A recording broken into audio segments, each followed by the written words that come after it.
எங்கள் ஐயா கிட்ட ஒரு முறை இல்லை பல முறை சொல்லிட்டேன். ஐயா, எனக்கு இருக்கிற வேதனை மன உளைச்சல்லாம் உங்ககிட்ட கும்பிட்றேன், கோவப்படாதீங்கன்னு ரொம்ப கோபமாகவும் சொன்னேன். நான் 2 முடிவு எடுத்திருக்கிறேன். ஒன்று, உங்களுக்கு என் குடும்பத்துக்கு நாட்டுக்கும் தெரியாமல் எங்கேயாவது போயிடணும். யாருக்கும் கண்ணில் படக்கூடாது, உங்களுக்கும் படக்கூடாது, எங்கள் கட்சிக்காரங்களும் குடும்பத்துக்கு யாரும் படாமல் ஓடி போயிடணும். அப்படி இல்லைன்னு சொன்னால் நான் உயிரோடு இருக்கக்கூடாது. இது 2 தான் முடிவுங்கிற நிலையில் இப்போ பேசிகிட்டு இருக்கிறேன். எவ்வளோ கஷ்டமாக இருந்தால் பேசுவேன். இதெல்லாம் உங்ககிட்ட சொல்லலாமா? ஒரு ஊடகத்தில் சொல்லக்கூடிய செய்தி அது. எவ்வளோ வேதனை இருந்தால் நான் இதெல்லாம் சொல்லுவேன். அப்போ இதுக்கெல்லாம் என்ன காரணம்? எங்கள் கட்சியில் நடக்கக்கூடிய சம்பவங்கள் ஒன்றும் ஐயோ வேதனையாக இருக்குது, சரி ஒன்று உடனே எங்கள் மருது சொன்னதை வாபஸ் வாங்கணும், சொன்னதை வாபஸ் வாங்கன்னாரு. எப்படி வாபஸ் வாங்க மாட்டேன், நீங்கள் சரியாகும் முதல்ல அப்படின்னு அவங்க சண்டை போட்டு நடக்கிறதெல்லாம் எவ்வளோ கஷ்டமாக இருக்குது.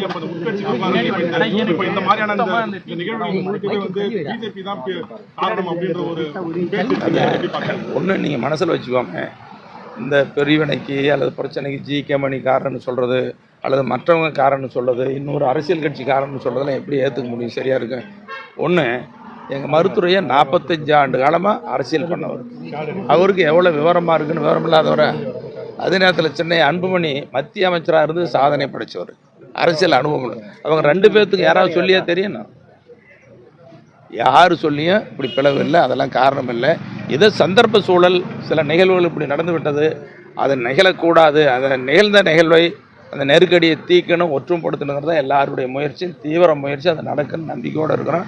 தயவுசெய்து ஊடகங்களாக இருக்கிற நண்பர்கள் நீங்களும் ஒத்துழைப்பு கொடுங்க.